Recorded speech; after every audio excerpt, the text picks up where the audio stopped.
At the state level, the commissioners will be seen as changes. Everybody want to look at them and say, well, you know, what the delay in appointment of cabinets cuts across the two parties, both at the state and at the federal level. Yeah. No, that's what I'm saying. Looking at the There's delay. Even the PDP states have not appointed appointed, some of them. Yes, So why the delay? delay? No, because it's the federal government. Yes, No, because is it that they want to use their appointments to compensate their... No. Like I was saying, some of the delay at the state level, I've heard. You know, there could be many other things. Some have actually attributed it to the fact that there was no money to set up a cabinet and all that. Some have said that, look, okay, wait. But the majority, and that's what I've heard in my little findings, they said they were waiting to see what the president would do. Some have gone ahead to do what they want to do. They are not ready to wait. For such people, maybe some of the excuses there was the fact that there was no money on ground. So with the bailout funds and all that, they set up a cabinet. Some also like following the path of the presidency, which is no, we have to be very careful and we have to get the right set of people. We have to do everything, and therein lies the crisis and the tragedy of it all. Because with all this waiting, with all this saying that look, I'm going to come out with some of the best team, you have just set yourself up for complete and almost like an inhuman form of scrutiny. People are going to critique your list. They are going to wonder what sort of people are these. They are going to find out from you if they can do it. So I'm not even envying the new people coming in the cabinet. I'm not envying them. First, because they have to be change agents. They are the immediate foot soldiers of this change mantra. They are going to be in the forefront. They are going to be meeting the people. The president will just be sitting there, but these ministers will be the ones that everyone will look up to and say, okay, let's see what you can do. How can you revamp the economy? Well, we don't want to use the word overnight. And let me say something, sir, about the issue of whether these changes are overnight or not. I know we don't want to flog the matter. When you go and talk to people, when you tell people that, look, change is coming, or change has come actually, and you have the symbol of the broom, and you tell them that, look, you're going to sweep away their sorrows, you're going to sweep away their sufferings, you're going to sweep away. What you do there is that you feed a certain sense of expectations in these people. Don't blame them when they turn around and say, okay, so where is it? Because if someone was hungry, and then you come around, another person says, look, I'll get you this food. It's not just going to be immediate.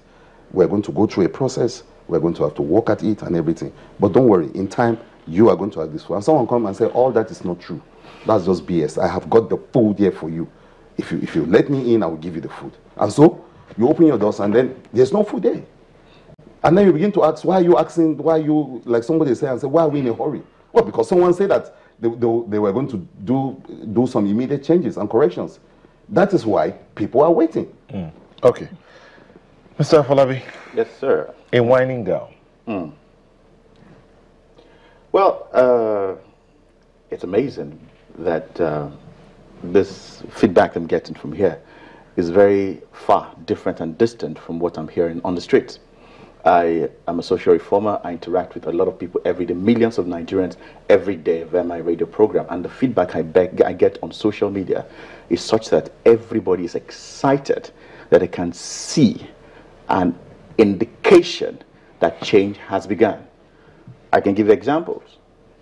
The reputation of the president, his reputation alone, is already making Nigerians make the right decisions and do the right things in their various offices and various quarters. The fear of a man of integrity, a man that is incorruptible. All through the season of the election and campaign, there was one thing that he could not be accused of: corruption. Now, the change that you're seeing is already a proof of the fact that things are beginning to fall in place. So it's not about having food overnight. A change that will happen in a nation so big, so old, is not something you would want to see in 24 hours. It doesn't happen like that. And talking about building on what the past administration has put in place, structures and all that stuff, and the great things that happened with the last administration, the question I ask is, where is the result? We have structures in place, but where is the result? How is unemployment? How is healthcare? All the sectors, where is the result.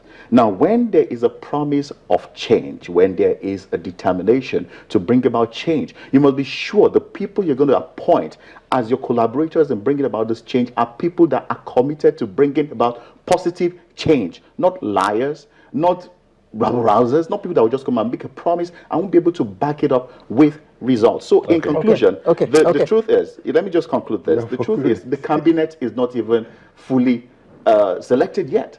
So we can't begin to judge the people that are not there yet. So I just believe that by the time we see the rest of the members of the cabinet, the whole anticipation that it will be biased or it will not be what we expect will be addressed. Okay, Mr. Onyechere, your last word. Yes. Your last word. Yeah, I would like to remind you. In 2 sentences, if possible. Please, yes, okay. Yes.